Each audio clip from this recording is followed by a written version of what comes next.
बहुत बहुत स्वागत है।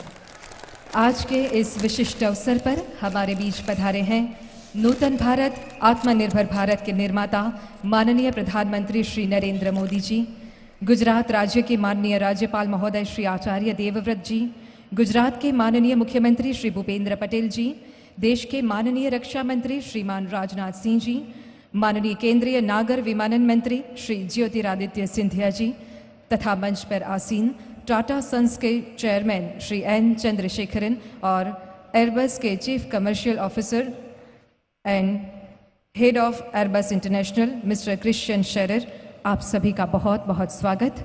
साथ ही स्वागत मंच के सन्मुख विराजमान आप सभी गणमान्य अतिथियों का भी। Ladies and gentlemen, India is scaling newer heights day by day, realizing our Honorable Prime Minister Shri Modi ji's vision of Atmanirbhar Bharat, of which defense sector is the focus area. Gujarat had warmly welcomed the Tata Group for their car production facility at Sanand when Shri Narendra Modi ji was the Chief Minister of Gujarat. And now, as the Prime Minister, he is again on the land of Gujarat, but this time for Airbus aircraft to be manufactured by the Tata Group of Company. What a trilogy connecting Shri Modi ji, Tata and Gujarat. On this special occasion, we now take the opportunity to felicitate and welcome Honorable Prime Minister Sir. For that, I would like to request Honorable Chief Minister of Gujarat, Shri Bhupendra Bhai Patel, to welcome Honorable Prime Minister Sir with a memento.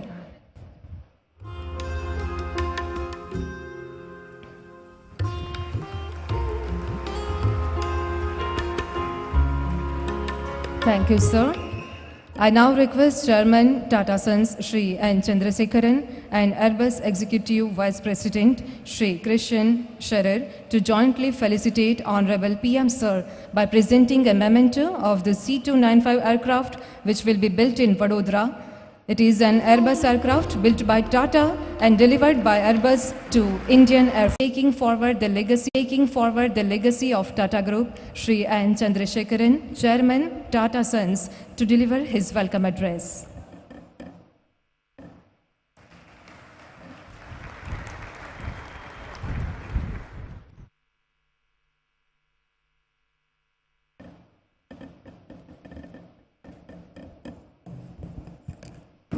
Good afternoon to all.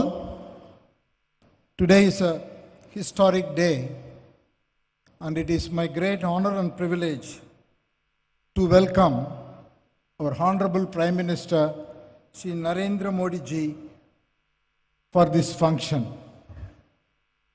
I also want to welcome our Honorable Raksha Mantri Shri Rajnath Singh ji,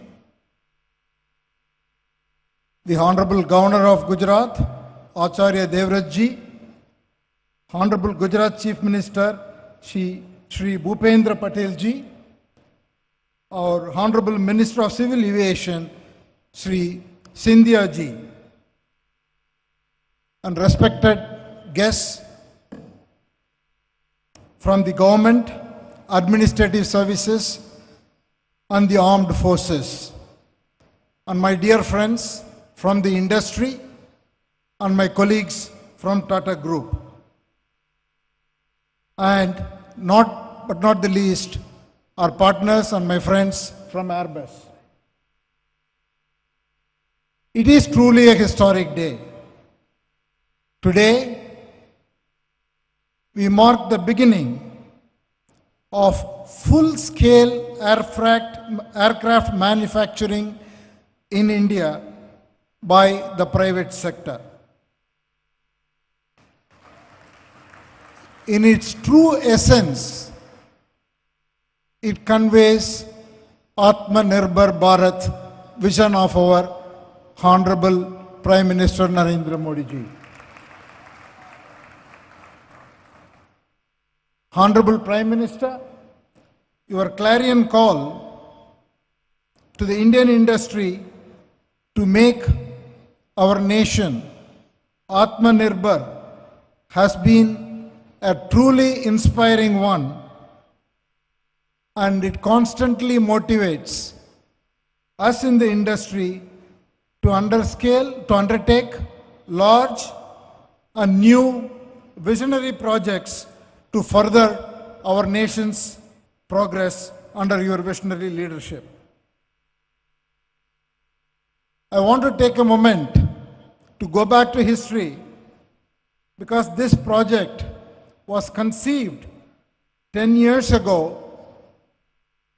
by Mr. Ratan Tata, and he led this whole concept and built a relationship with Airbus and forged a partnership. I must thank him for his visionary leadership by leading from the front on this initiative, which has taken 10 years to become a reality. I also want to thank our Honorable Raksha Mantri, Mr. Rajnath Singh ji, our Honorable Home Minister, Amit Shah ji, and our Honorable Minister of Civil Aviation, Jyotiraditya Scindia ji, for their tremendous support, as well as the people in the armed forces, executives, and people in the administrative service who have provided unstinted support to make this a reality. A brief about this project. We would be manufacturing the C-295 aircraft here in this facility. And this aircraft is essentially a transport aircraft that has the capability of operating from short and very unprepared airstrips. The aircraft is for tactical transport of up to 71 troops or 50 paratroops, and for logistics operations into regions which heavier aircrafts cannot access. The C-295 can also airdrop paratroopers and loads and evacuate medical casualties. The aircraft that we will manufacture will be done by the Tata Advanced Systems, a Tata Group company, and we will make 40 such aircrafts out of the total order of 56 aircrafts here in Gujarat. The aircraft manufacturing program will see Airbus bring its complete bouquet of aircraft manufacturing and servicing to India in collaboration with the Tata Group, but also with the public sector units like Bharat Electronics and Bharat Dynamics. In all, it will produce at least 15,000 skilled jobs. The same aircraft can be of tremendous value for other military and paramilitary entities like the Indian Navy, Indian Army, Indian Coast Guard, BSF, and others.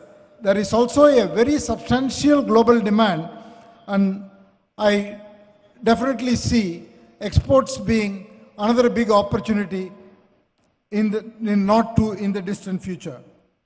The Tata Group, in addition to establishing the facility here in Vadodara, will establish a very large-scale aerospace and high-tech manufacturing facility in Dholera. When the facility becomes available, expansion will happen in Dholera. I'm confident that this project will propel India into the next generation of advanced manufacturing. It will build a diverse and very highly sophisticated skills, ecosystem, supplier base, and more importantly, give tremendous high-tech opportunity for young entrepreneurs and students. And this will also catapult India to produce quality systems, which will help India to produce high precision and high quality manufacturing products. And Gujarat is a home for a lot of our companies, and we have a very strong presence here. And I once again want to thank the Chief Minister of Gujarat and all the officials here for welcoming us here once again. Thank you all.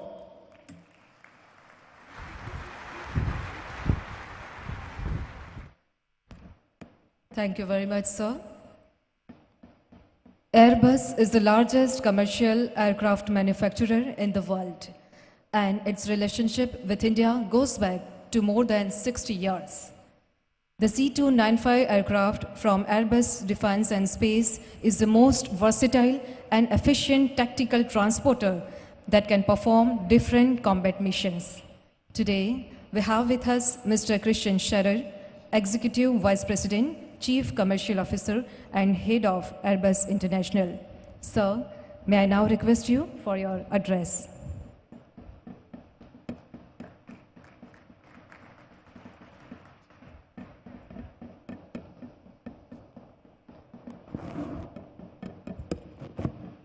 Honorable Prime Minister, Sri Narendra Modi, Sri Honorable Governor of the Government of Gujarat, esteemed Union Cabinet Ministers, Honorable Chief Minister of Gujarat, Chairman of Tata Sons, ladies and gentlemen, good afternoon. I would like to express my appreciation and gratitude to the Honorable Prime Minister as well as the Tata Group for giving my company Airbus and its 130-odd thousand employees around the world the opportunity to be part of this momentous day in the history of aerospace in India. It is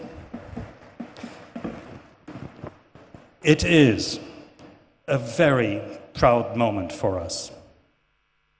We accept with humility and a great sense of responsibility the trust and confidence that the Government of India has reposed in Airbus.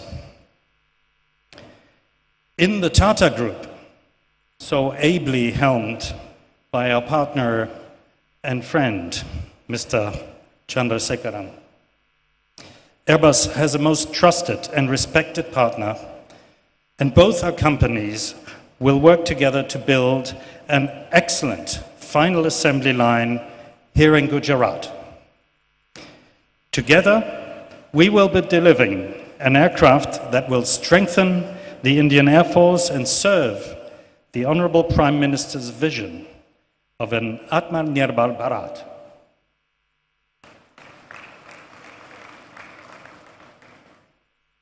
The Gujarat C295 final assembly line is a direct product of Prime Minister Sri Modi's visionary Make in India policy, a policy that has encouraged my company Airbus to reimagine the way we do business in India. The C295 program will kickstart a defense-focused private industrial ecosystem in this country, and its execution will create thousands of jobs and a robust local supplier base. Sir, the C295 is the latest of Airbus's contributions towards powering India's aerospace and defense sector. Airbus shares a 6-decade-long relationship of collaboration and symbiotic growth with India, with its prestigious institutions, partners such as HAL, ISRO, and DRDO.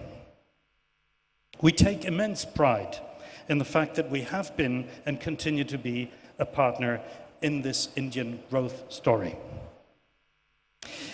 India is indeed the largest market in the world for our flagship commercial product, the Airbus A320. And on average, we will deliver to India more than one aircraft every week for the next 10 years.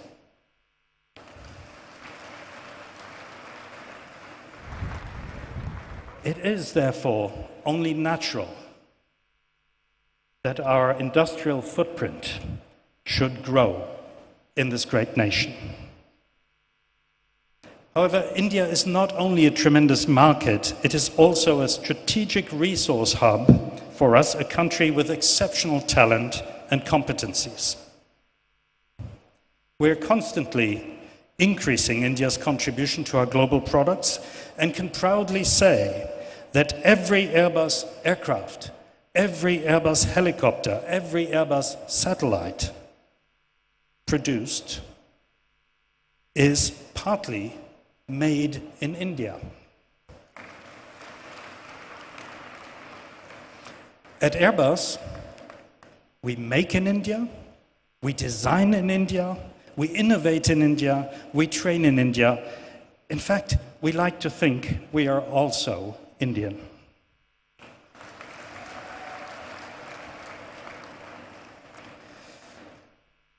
Sir, we have strong affinities with this great nation, and we're keen and a keen will to weave our destinies together.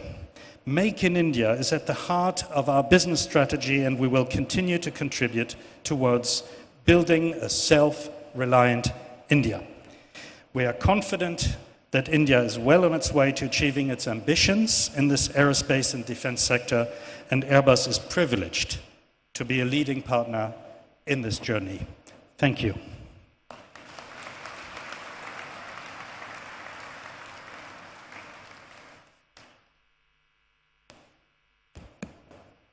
Thank you very much, sir, for your inspiring words. माननीय प्रधानमंत्री जी के नेतृत्व में पिछले कुछ वर्षों में दुनिया ने सशक्त भारत, मजबूत भारत का वो चेहरा देखा है जो दमदार भी है और शानदार भी है। जल, थल और नभ में हमारे रक्षा क्षेत्र की ताकत दिन दोगुनी रात चौगुनी हो रही है। नए भारत की सुरक्षा को सभी प्रकार से अधिक मजबूत बनाने में अपना अमूल्य कर्तव्य निभा रहे माननीय रक्षा मंत्री श्री राजनाथ सिंह जी को अब हम सादर आमंत्रित करते हैं अपने उद्बोधन के लिए।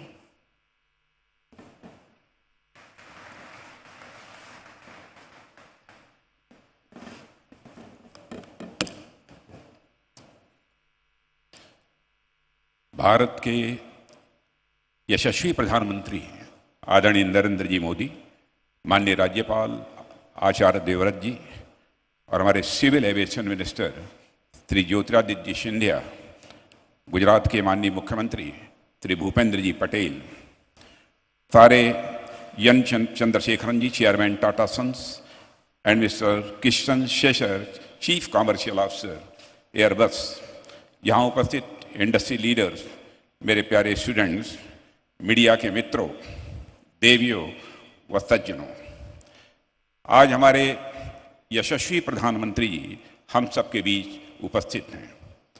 आपका हम सभी के बीच उपस्थित होना हमारे लिए प्रेरणा और यह गौरव का विषय है।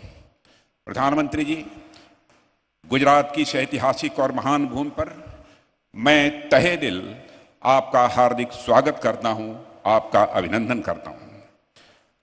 माननीय प्रधानमंत्री जी, आपकी विजनरी लीडरशिप में हमारा देश प्रगति की नई ऊंचाइयां छू रहा है। सामान्य तौर पर हम ऐसा नेतृत्व देखते हैं जो समाज और राष्ट्र की तात्कालिक सामाजिक और राजनीतिक जरूरतों को देखते हुए निर्णय लेते हैं, पर जो असाधारण नेता यानी स्टेट्समैन होते हैं, वे वर्तमान की जरूरतों के साथ साथ भविष्य को भी ध्यान में रखते हुए निर्णय लेते हैं। मैं समझता हूं कि हमारे दूरदृष्टा प्रधानमंत्री श्री नरेंद्र मोदी जी भी ऐसे ही स्टेट्समैन हैं जो राष्ट्र के वर्तमान को संवारने के साथ साथ इसके भविष्य को भी संवारने का भगीरथ प्रयास कर रहे हैं। तभी तो आपके नेतृत्व में अंतर्राष्ट्रीय जगत में भारत की प्रतिष्ठा तेजी के साथ बढ़ी है। यही कारण है कि पहले अंतर्राष्ट्रीय मंचों पर भारत जब कुछ बोलता था तो भारत की बातों को जिस गंभीरता पूर्वक लिया जाना चाहिए उस गंभीरता पूर्वक नहीं लिया जाता था, लेकिन आज अंतर्राष्ट्रीय मंचों पर भारत कुछ बोलता है तो सारी दुनिया कान खोलकर सुनती है कि भारत बोल क्या रहा है। साथियों, जब विश्व के राष्ट्राध्यक्षों के द्वारा हमारे नेतृत्व की, हमारे प्रधानमंत्री की प्रशंसा की जाती है तो हर भारतवासी का सीना अपने आप चौड़ा हो जाता है। आज देश में और साथियों, आपने इस राष्ट्र को आत्मनिर्भरता का जो मंच और उद्देश्य दिया है, राष्ट्र उसे और मजबूत कदमों के साथ चल निकला है। आज का यह समारोह उसका एक बहुत बड़ा प्रमाण है। आज देश में पहली बार प्राइवेट सेक्टर द्वारा एयरक्राफ्ट के निर्माण के लिए मैन्युफैक्चरिंग फैसिलिटी की नींव रखी जा रही है। ये निश्चित ही रक्षा क्षेत्र के साथ साथ संपूर्ण राष्ट्र के लिए एक गौरव का विषय है। माननीय प्रधानमंत्री जी के कर कमलों द्वारा आज इस फैसिलिटी का शिलान्यास हो रहा है। यह फाउंडेशन स्टोन केवल फाउंडेशन स्टोन ही नहीं है, बल्कि रक्षा क्षेत्र की आत्मनिर्भरता की यात्रा में एक माइल स्टोन है। इस ऐतिहासिक अवसर पर मैं टाटा सन्स, एयरबस और इस प्रोजेक्ट से जुड़े सभी लोगों को हार्दिक बधाई देता हूं। गुजरात राज्य स्वदेशी आंदोलन के प्रणेता महात्मा गांधी जी की जन्म और कर्मभूमि रही है। यह जमशेदजी टाटा जैसे महान देशभक्त उद्योगपति की कार्यस्थली रही है। आप लोग उनकी समृद्ध विरासत को और अधिक ऊंचाइयों पर ले जा रहे हैं, यानी स्वदेशी को भी बढ़ावा दे रहे हैं और उद्योग को भी। इसके लिए भी मैं आप सभी को हार्दिक बधाई देता हूं।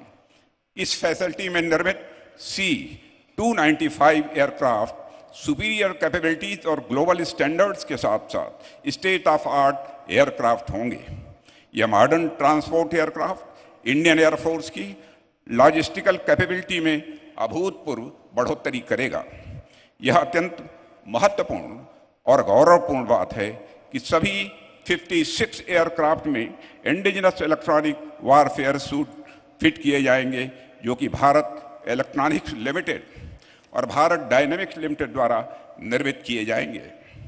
इस फैसिलिटी से सैकड़ों की संख्या में देश भर से MSMEs भी जुड़ेंगे।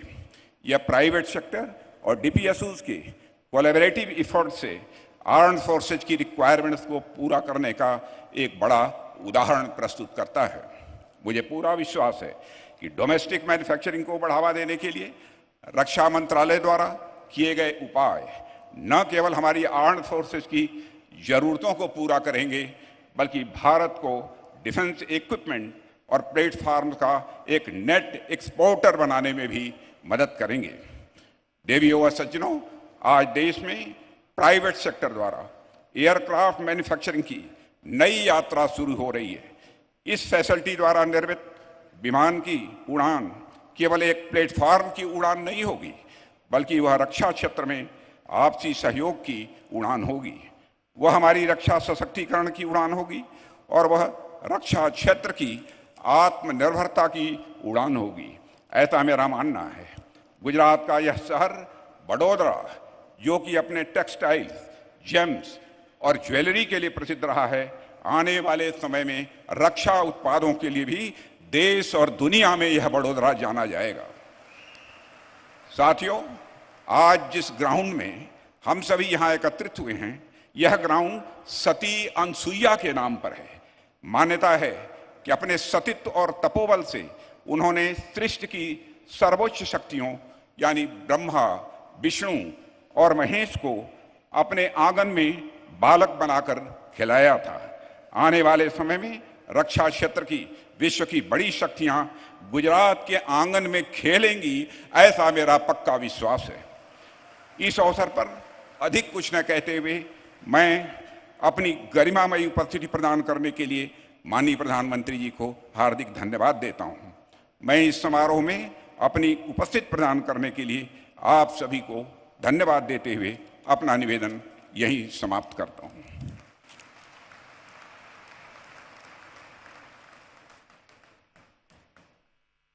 बहुत बहुत धन्यवाद माननीय केंद्रीय मंत्री जी, आपके इन मूल्यवान शब्दों के लिए। गुजरात देश का एक ऐसा मॉडल स्टेट है जो हर दिन प्रगति की दिशा में आगे बढ़ रहा है। माननीय मुख्यमंत्री जी के नेतृत्व में गुजरात में बनाई गई इंडस्ट्रियल पॉलिसी तथा यहाँ के बिजनेस फ्रेंडली वातावरण ने हमेशा से छोटे व बड़े उद्योगों को अपनी ओर आकर्षित किया है। आत्मनिर्भर भारत के लिए आत्मनिर्भर गुजरात इस मंत्र को साकार कर रहे गुजरात राज्य के माननीय मुख्यमंत्री श्रीमान भूपेंद्र पटेल जी को अब हम सादर आमंत्रित करते हैं आज के इस अवसर पर अपने उद्बोधन के लिए।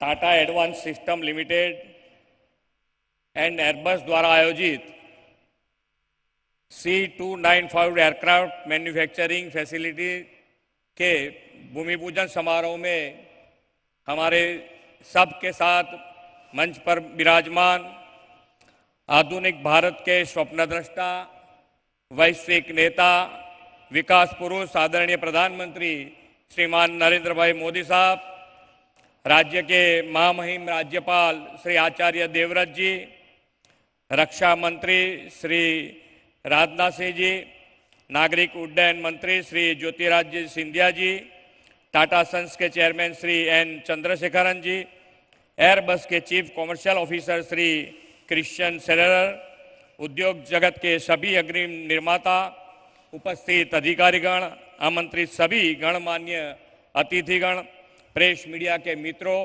सबको मेरा नमस्कार। गुजरात की इस धरा पर मैं आप सभी का हृदय से स्वागत और अभिनंदन करता हूं। गुजरात आज विकास के हर क्षेत्र में देश का रोल मॉडल है। ये हमारे आदरणीय प्रधानमंत्री श्री नरेंद्र मोदी जी के अविरत प्रयासों और उनकी विजनरी लीडरशिप का ही परिणाम है। बीते दशकों में गुजरात ने उद्योग, कृषि, सामाजिक विकास और इंफ्रास्ट्रक्चर सुविधा के विकास में जो अग्रिम स्थान बनाया है, उसमें भी श्री नरेंद्र भाई मोदी का गुजरात के विकास के लिए समर्पित भाव, परिश्रम और सबका साथ सबका विकास की भावना है। प्रधानमंत्री श्री नरेंद्र मोदी जी गुजरात के मुख्यमंत्री बने उस वक्त गुजरात भीषण भूकंप की तबाही को झेलकर उनमें से उभरने की कोशिश में लगा हुआ था। जनसेवा, विकास और नवनिर्माण की तपस्या के फलस्वरूप गुजरात फिर से खड़ा हुआ और देश का आर्थिक और औद्योगिक केंद्र बनने की ओर दौड़ पड़ा। गुजरात ने वाइब्रेंट गुजरात ग्लोबल समिट की नई परंपरा शुरू कर विश्व समक्ष गुजरात की क्षमताओं को उजागर किया। राज्य के मैन्युफैक्चरिंग, प्रोडक्शन जैसे बुनियादी क्षेत्र में विकास के नए द्वार खोले गए। परिणाम स्वरूप देश और दुनिया के निवेशकारों के लिए गुजरात पसंदीदा निवेश क्षेत्र बन गया।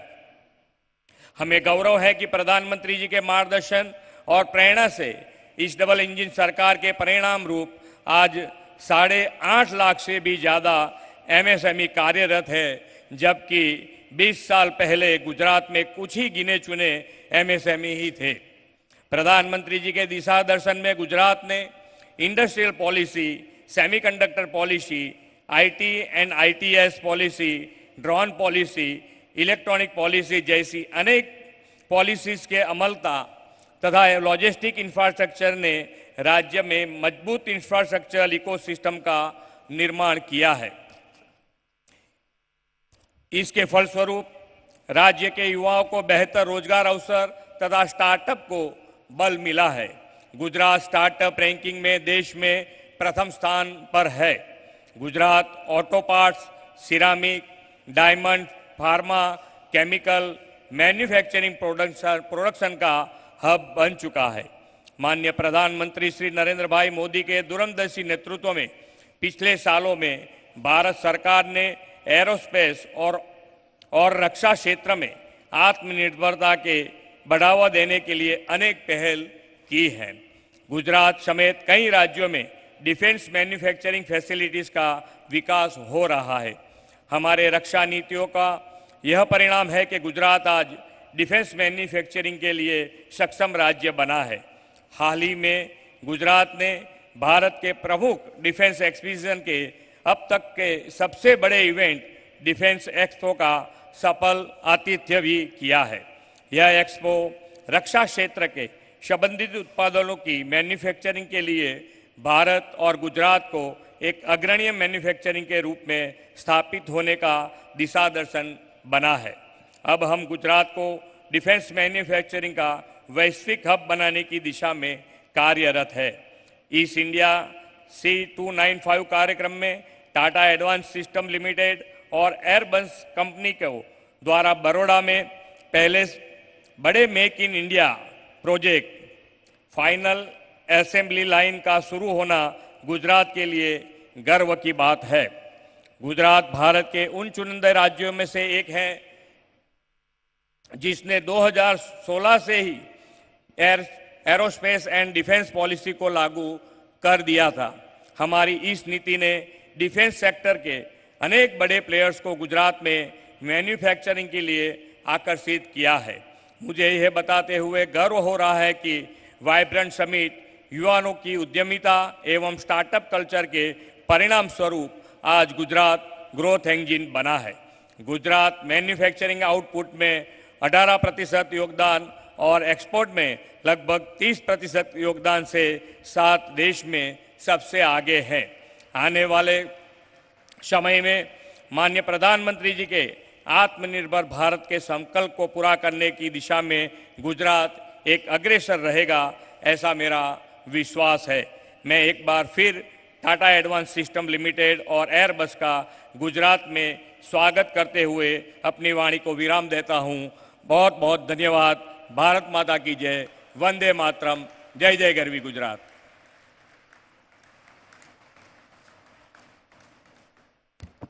बहुत बहुत धन्यवाद माननीय मुख्यमंत्री महोदय आपका। आजादी के इस अमृत काल में आत्मनिर्भर भारत की स्वर्णिम गाथा लिखी जा रही है और इस गाथा में रक्षा क्षेत्र में आत्मनिर्भरता का ये अध्याय प्रत्येक भारतवासी को हर्षित व गर्वित कर रहा है। अब हम विनम्र अनुरोध करते हैं माननीय प्रधानमंत्री जी से कि आप रिमोट के माध्यम से भारत की सर्वप्रथम ट्रांसपोर्ट एयरक्राफ्ट उत्पादन सुविधा टाटा एयरबस C295 के शिलान्यास की पट्टिका का अनावरण करें।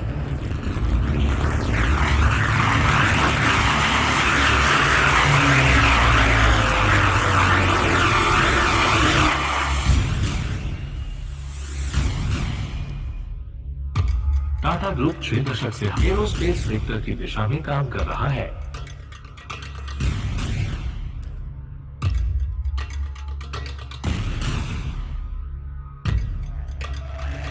टाटा ग्रुप की कंपनी टाटा एडवांस सिस्टम्स देश के सर्वाधिक महत्वपूर्ण एरोस्पेस सेक्टर रक्षा कार्यक्रमों में काम कर रही है। भारत की सबसे नई और आधुनिक आर्टिलरी गन का डिजाइन और निर्माण टाटा ने किया। इंडियन आर्मी के लिए कॉम्बैट लैंड सिस्टम्स का डिजाइन और निर्माण, नई तकनीकों के लिए UAV का डिजाइन और साथ ही नई पीढ़ी के लोकल मिसाइलों का डिजाइन भी टाटा एडवांस सिस्टम्स ने किया।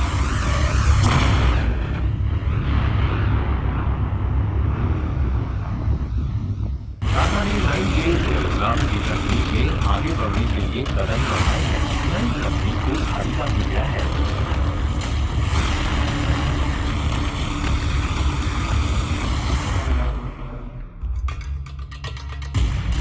और साथ ही रक्षा निर्यात को बढ़ावा देने के लिए टाटा ने एरोस्पेस प्रोडक्शन का ट्रांसफर किया है।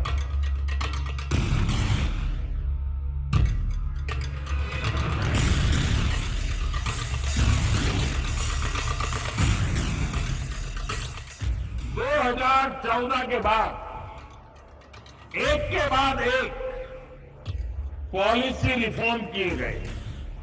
भारत में ईज ऑफ डूइंग बिजनेस को लेकर अभूतपूर्व सुधार हुआ है, जिसका लाभ निश्चित तौर पर डिफेंस सेक्टर को भी मिल रहा है।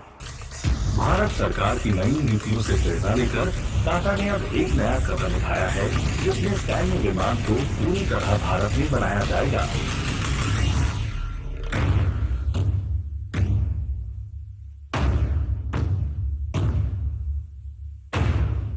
इस परियोजना में एयरबस के पहले C295 का उत्पादन स्पेन के बाहर होगा।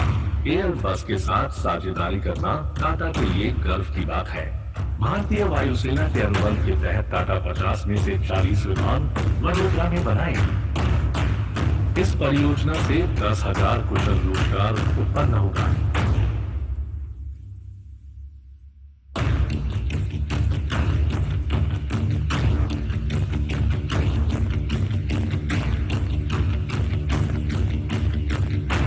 सौ से अधिक लघु और मध्यम इकाइयां इस परियोजना का समर्थन करेंगी। इस प्रकार से हमारे भारत के एरोस्पेस के इकोसिस्टम की क्षमता और सामर्थ्य में बढ़ोतरी होगी।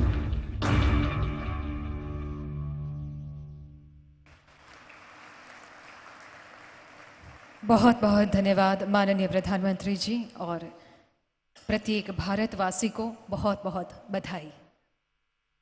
समुद्री युद्धपोत से लेकर अवकाशीय उपग्रह तक और जमीनी मिसाइल से लेकर आकाशीय एयरबस तक हर क्षेत्र में आत्मनिर्भर भारत की संकल्पना को साकार करते हुए आदरणीय प्रधानमंत्री श्री नरेंद्र मोदी जी के कर्मठ नेतृत्व में विकसित भारत की दिशा में हम आगे बढ़ रहे हैं। उद्यम और साहस की भूमि गुजरात में आदरणीय श्री मोदी जी के करकमलों से भारत की सर्वप्रथम संपूर्ण transport aircraft manufacturing facility Tata Airbus C295 का शिलान्यास होना बहुत बड़े गौरव का विषय है। अब हम सादर आमंत्रित करते हैं भारत के यशस्वी माननीय प्रधानमंत्री श्रीमान नरेंद्र मोदी जी को आपके प्रेरणात्मक मार्गदर्शन के लिए।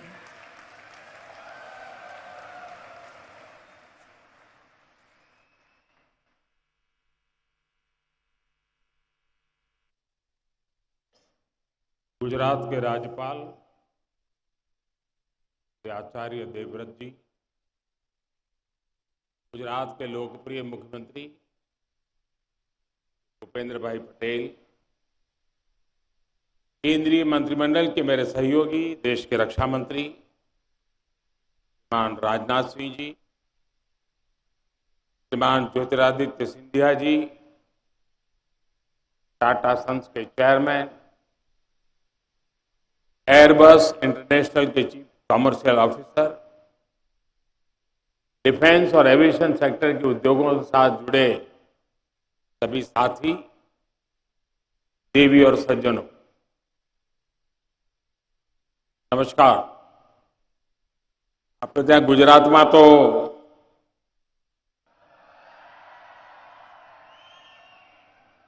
દિવાળી દેવ દિવાળી સુધી ચાલે અને દિવાળીના આ પર્વ દરમિયાન વડોદરાને, ગુજરાતને, દેશને એક અનમોલ ભેટ મળી છે। गुजरात માટે તો નવું વર્ષ છે। હું પણ નવા વર્ષમાં આજે પહેલી વાર ગુજરાત આવ્યો છું। આપ સૌને નવા વર્ષની ખૂબ ખૂબ શુભેચ્છાઓ।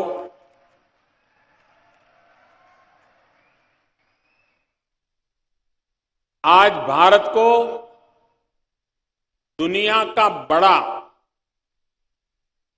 मैन्युफैक्चरिंग हब बनाने की दिशा में हम बहुत बड़ा कदम उठा रहे हैं। भारत आज अपना फाइटर प्लेन बना रहा है, भारत आज अपना टैंक बना रहा है, अपनी सबमरीन बना रहा है, और सिर्फ इतना ही नहीं, भारत में बनी दवाइयां और वैक्सीन भी आज दुनिया में लाखों लोगों का जीवन बचा रही है। भारत में बने इलेक्ट्रॉनिक गैजेट्स, भारत में बने मोबाइल फोन, भारत में बनी कारें आज कितने ही देशों में छाई हुई है। Make in India, make for the globe, इस मंत्र पर आगे बढ़ता रहा भारत आज अपने सामर्थ्य को और बढ़ा रहा है। अब भारत ट्रांसपोर्ट प्लेन का भी बहुत बड़ा निर्माता बनेगा। आज भारत में इसकी शुरुआत हो रही है और मैं वो दिन देख रहा हूं जब दुनिया के बड़े पैसेंजर प्लेन्स भी भारत में ही बनेंगे और उन पर लिखा होगा मेक इन इंडिया। साथियों, आज वडोदरा में जिस फैसिलिटी का शिलान्यास हुआ है वो देश के डिफेंस और एरोस्पेस सेक्टर को ट्रांसफॉर्म करने की ताकत रखता है। ये पहली बार है कि भारत के डिफेंस एरोस्पेस सेक्टर में इतना बड़ा निवेश हो रहा है। यहां बनने वाले ट्रांसपोर्ट एयरक्राफ्ट हमारी सेना को तो ताकत देंगे ही, इससे एयरक्राफ्ट मैन्युफैक्चरिंग के लिए एक नए इकोसिस्टम का भी विकास होगा। शिक्षा और संस्कृति के केंद्र के रूप में प्रतिष्ठित हमारा वडोदरा अब एविएशन सेक्टर के हब के रूप में नई पहचान लेकर के दुनिया के सामने सर ऊंचा करेगा। वैसे तो भारत पहले से ही काफी देशों में विमान के छोटे मोटे पुर्जे पार्ट्स निर्यात करता रहा है, लेकिन अब देश में पहली बार मिलिट्री ट्रांसपोर्ट एयरक्राफ्ट बनने वाला है। मैं इसके लिए टाटा ग्रुप को और एयरबस डिफेंस कंपनी को बहुत बहुत शुभकामनाएं देता हूं। मुझे बताया गया है कि इस प्रोजेक्ट से भारत की 100 से ज्यादा एमएसएमई भी जुड़ेगी। भविष्य में यहां दुनिया के दूसरे देशों के लिए एक्सपोर्ट के ऑर्डर भी लिए जा सकेंगे। यानी make in India, make for the globe का संकल्प भी इस धरती से और मजबूत होने वाला है। साथियों, आज भारत में दुनिया का तेजी से विकसित होता एविएशन सेक्टर है। एयर ट्रैफिक के मामले में हम दुनिया के टॉप 3 देशों में पहुंचने वाले हैं। अगले 4-5 वर्षों में करोड़ों नए यात्री हवाई सफर के यात्री होने वाले हैं। उड़ान योजना से भी इसमें बहुत मदद मिल रही है। अनुमान है कि आने वाले 10-15 वर्षों में भारत को करीब करीब 2000 से ज्यादा पैसेंजर और कार्गो एयरक्राफ्ट की जरूरत होगी। अकेले भारत को 2000 एयरक्राफ्ट की जरूरत होना यानी यही बताता है कि विकास कितना तेजी से होने वाला है। इस बड़ी डिमांड को पूरा करने के लिए भारत अभी से तैयारी कर रहा है। आज का ये आयोजन भी उसी दिशा में एक महत्वपूर्ण कदम है। साथियों, आज के इस आयोजन में विश्व के लिए भी एक संदेश है। आज भारत दुनिया के गोल्डन अपॉर्चुनिटी के लेकर के आया है। कोरोना और युद्ध से बनी परिस्थितियों के बावजूद, सप्लाई चेन में रुकावटों के बावजूद भारत के मैन्युफैक्चरिंग सेक्टर का ग्रोथ मोमेंटम बना हुआ है। और ये ऐसे ही नहीं हुआ है। आज भारत में ऑपरेटिंग कंडीशंस लगातार सुधर रही है। आज भारत में जोर कॉस्ट कॉम्पिटिटिवनेस पर है, क्वालिटी पर भी है। आज भारत लो कॉस्ट मैन्युफैक्चरिंग और हाई आउटपुट आउटकम का अवसर दे रहा है। आज भारत के पास स्किल मैन पावर का बहुत बड़ा टैलेंट पूल है। बीते 8 वर्षों में जो रिफॉर्म्स हमारी सरकार ने किए, उन्होंने भारत में मैन्युफैक्चरिंग का एक अभूतपूर्व एनवायरनमेंट तैयार कर दिया है। ईज ऑफ डूइंग बिजनेस पर जितना जोर आज भारत का है, उतना पहले कभी नहीं था। कॉर्पोरेट टैक्स स्ट्रक्चर को आसान बनाना हो, उसे ग्लोबली कॉम्पिटिटिव बनाना हो, अनेक सेक्टर्स में ऑटोमेटिक रूट से 100% एफडीआई का रास्ता खोलना हो, डिफेंस, माइनिंग, स्पेस जैसे सेक्टर्स को प्राइवेट कंपनियों के लिए खोलना हो, लेबर रिफॉर्म्स करना हो, 29 सेंट्रल लेबर लॉज को सिर्फ 4 कोड्स में बदलना हो, 33,000 उससे ज्यादा कंप्लायंसेस को खत्म करना हो, दर्जनों टैक्सेस के जाल को खत्म करके एक गुड्स एंड सर्विसेज टैक्स बनाना हो। भारत में आज इकोनॉमिक रिफॉर्म्स की नई गाथा लिखी जा रही। इन रिफॉर्म्स का बड़ा फायदा हमारे मैन्युफैक्चरिंग सेक्टर को ही मिल रहा है, और क्षेत्र तो फायदा उठा ही रहे हैं। और साथियों, इस सफलता के पीछे एक और बड़ी वजह है, बल्कि मैं कहूंगा कि सबसे बड़ी वजह है, वो है माइंडसेट में बदलाव, मानसिकता में बदलाव। हमारे यहां लंबे समय से सरकारें इसी माइंडसेट से चली कि सब कुछ सरकार ही जानती है, सब कुछ सरकार को ही करना चाहिए। इस माइंडसेट ने देश के टैलेंट को दबा दिया, भारत के प्राइवेट सेक्टर का सामर्थ्य बढ़ने नहीं दिया। सबका प्रयास की भावना को लेकर आगे बढ़ रहे देश ने अब पब्लिक और प्राइवेट सेक्टर दोनों को समान भावना से देखना शुरू किया।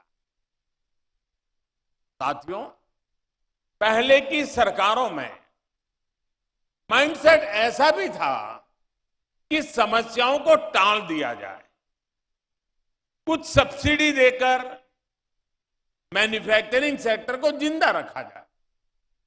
इस सोच ने भी भारत के मैन्युफैक्चरिंग सेक्टर का बहुत नुकसान किया है। इस वजह से पहले न ही कोई ठोस नीति बनाई गई, और साथ ही logistics, electricity supply, water supply, ऐसी जरूरतों को नजरअंदाज कर दिया गया। इसका परिणाम क्या हुआ? मेरे देश की युवा पीढ़ी इसको भली भांति जान सकती। अब आज का भारत एक नए माइंडसेट, एक नए वर्क कल्चर के साथ काम कर रहा है। हमने काम चलाओ फैसलों का तरीका छोड़ा है और विकास के लिए, निवेशकों के लिए कई तरह के इंसेंटिव लेकर आए हैं। हमने production link incentive scheme launch की, जिससे बदलाव दिखने लगा। आज हमारी पॉलिसी स्टेबल है, प्रिडिक्टेबल है और फ्यूचरिस्टिक है। हम पीएम गति शक्ति नेशनल मास्टर प्लान और नेशनल लॉजिस्टिक पॉलिसीज के जरिए देश की लॉजिस्टिक व्यवस्था में सुधार ला रहे हैं। साथियों, पहले एक माइंडसेट ये भी था कि भारत मैन्युफैक्चरिंग में बेहतर नहीं कर सकता, इसलिए उसे सिर्फ सर्विस सेक्टर पर ध्यान देना चाहिए। आज हम सर्विस सेक्टर भी संभाल रहे हैं और मैन्युफैक्चरिंग सेक्टर को भी समृद्ध बना रहे हैं। हम जानते हैं कि आज दुनिया में कोई भी देश सिर्फ सर्विस सेक्टर या सिर्फ मैन्युफैक्चरिंग सेक्टर का विकास करके आगे नहीं बढ़ सकता। हमें विकास के होलिस्टिक अप्रोच को अपनाना होगा और आज का नया भारत उसी रास्ते पर आत्मविश्वास के साथ चल पड़ा है। पहले की सोच में एक और गलती भी थी। माइंडसेट ये था कि हमारे यहां स्किल मैन पावर की कमी है, देश के स्किल पे भरोसा नहीं था, देश की टैलेंट पर भरोसा नहीं था और इसलिए मैन्युफैक्चरिंग के क्षेत्र पर एक प्रकार से उदासीनता रही, उस पर कम ध्यान दिया गया। लेकिन आज भारत मैन्युफैक्चरिंग में भी सबसे आगे रहने की तैयारी में है। सेमीकंडक्टर से लेकर एयरक्राफ्ट तक हम हर क्षेत्र में सबसे आगे रहने के इरादे के साथ आगे बढ़ रहे हैं। ये इसलिए संभव हुआ क्योंकि पिछले 8 वर्षों में हमने स्किल डेवलपमेंट पर फोकस किया और उसके लिए एक माहौल तैयार किया। इन सारे बदलावों को आत्मसात करते हुए आज मैन्युफैक्चरिंग सेक्टर में भारत की विकास यात्रा इस पड़ाव पर पहुंची है। साथियों, हमारी सरकार की इन्वेस्टमेंट फ्रेंडली नीतियों का फल एफडीआई में भी दिखता है।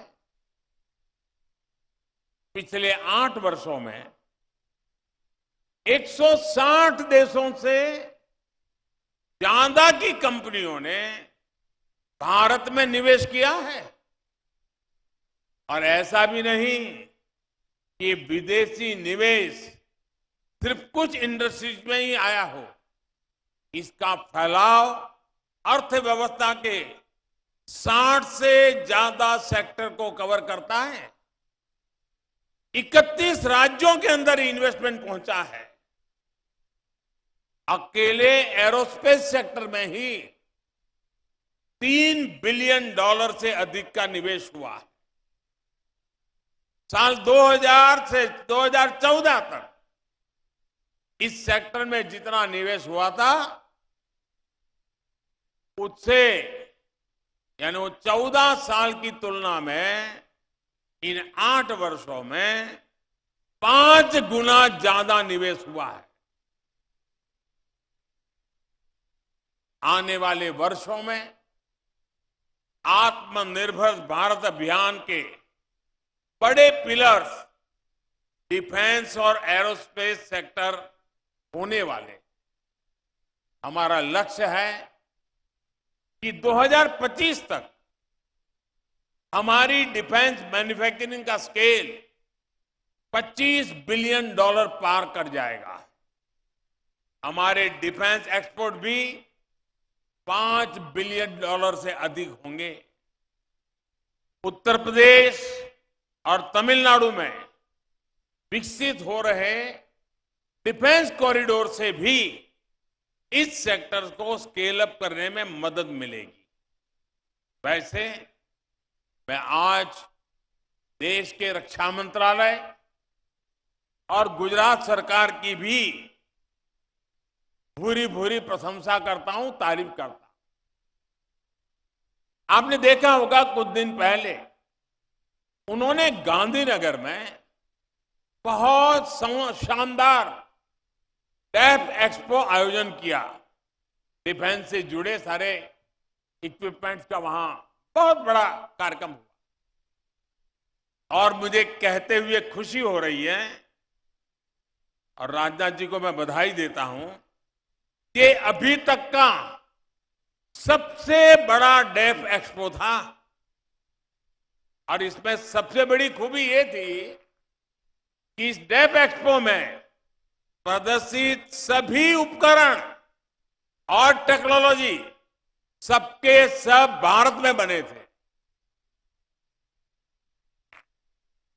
यानी प्रोजेक्ट C295 का प्रतिबिंब हमें आने वाले वर्षों के डेफ एक्सपो में भी दिखाई देगा।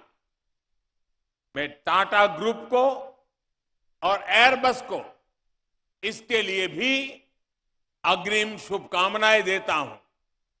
साथियों, आज के इस ऐतिहासिक अवसर पर मैं इंडस्ट्री से जुड़े साथियों से अपना एक आग्रह दोहराना चाहता हूं और मुझे खुशी है कि अनेक क्षेत्र के सभी वरिष्ठ उद्योग जगत के साथी आज इस महत्वपूर्ण घटना के साक्षी बनने के लिए हमारे बीच पधारे हैं।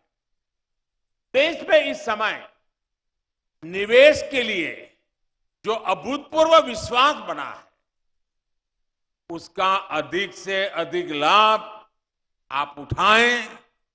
आप जितने एग्रेसिवली आगे बढ़ सकते हैं ये मौका जाने मत दीजिए। देश के जो स्टार्टअप्स हैं, मैं उद्योग जगत के एस्टैब्लिश्ड जो प्लेयर्स हैं उनसे आग्रह करूंगा, देश के जो स्टार्टअप्स हैं हम उन्हें कैसे आगे बढ़ने में मदद कर सकते हैं।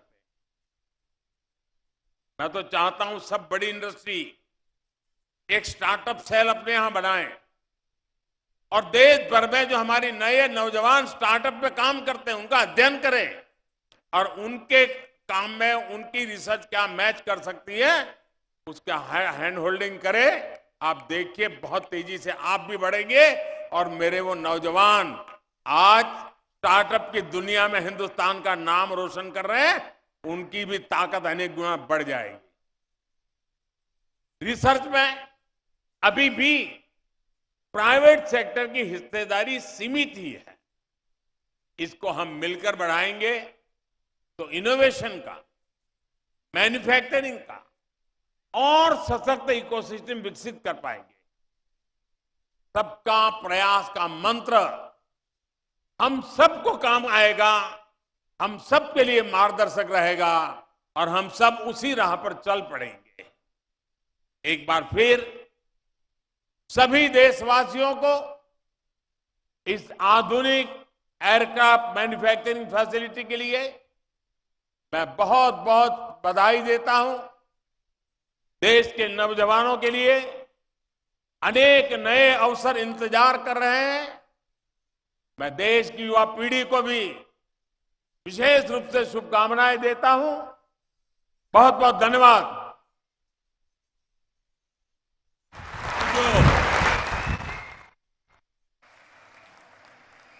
बहुत बहुत धन्यवाद माननीय प्रधानमंत्री जी, आपके नवीन ऊर्जा से भरे इस उद्बोधन के लिए, इस प्रोजेक्ट का शिलान्यास करने के लिए, आत्मनिर्भर भारत के विजन और मिशन को साकार करने का मार्गदर्शन करने के लिए और नए भारत की रक्षा शक्ति के सभी पहलुओं को सभी प्रकार से मजबूत बनाने के लिए आपका बहुत बहुत धन्यवाद।